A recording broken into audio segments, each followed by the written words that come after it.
전능하사 천지를 만드신 하나님 아버지를 내가 믿사오며 그의 아들 우리 주 예수 그리스도를 믿사오니 이는 성령으로 잉태하사 동정녀 마리아에게 나시고 본디오 빌라도에게 고난을 받으사 십자가에 못 박혀 죽으시고 장사한 지 사흘 만에 죽은 자 가운데서 다시 살아나시며 하늘로서 전능하신 하나님 편되시다가 저리로서 산자와 죽은 자를 심판하러 오시리라. 성령을 믿사오며 거룩한 공예와 성도와 서로 교통하는 것과 죄를 사하여 주는 것과 몸을 다시 사는 것과 영원히 사는 것을 믿사옵나이다. 아멘. 오늘 말씀은 사무엘상 7장 12절부터 14절 말씀입니다. 사무엘상 7장 12절부터 14절 말씀.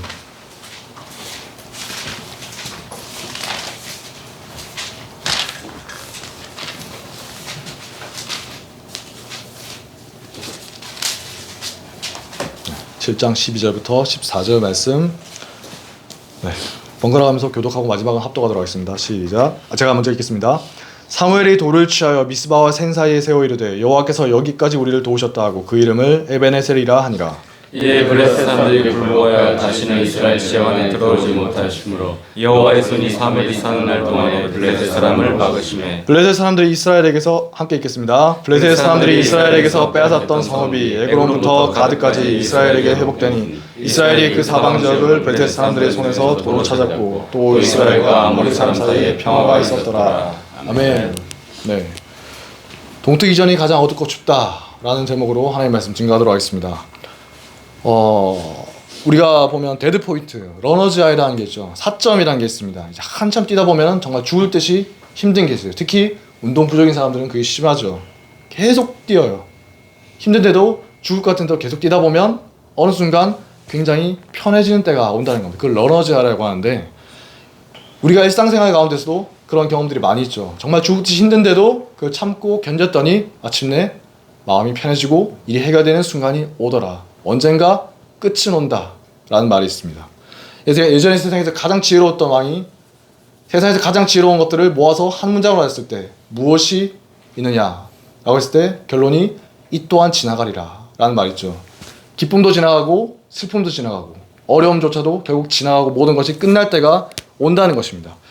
400년 동안 이집트에 있는 이스라엘 백성들이 어느 순간부터 노예 생활을 했습니다. 정말 고통스럽고 하나님께 부르짖었습니다. 이 끝이 있을까? 그러면서 이집트에 부역 생활을 하고 우상 숭배에 빠져버린 사람도 정말 많이 있었죠. 하지만 결국 끝은 있었다는 것입니다. 사사기 시대에 보아스 같은 사람들 정말 어려웠을 겁니다.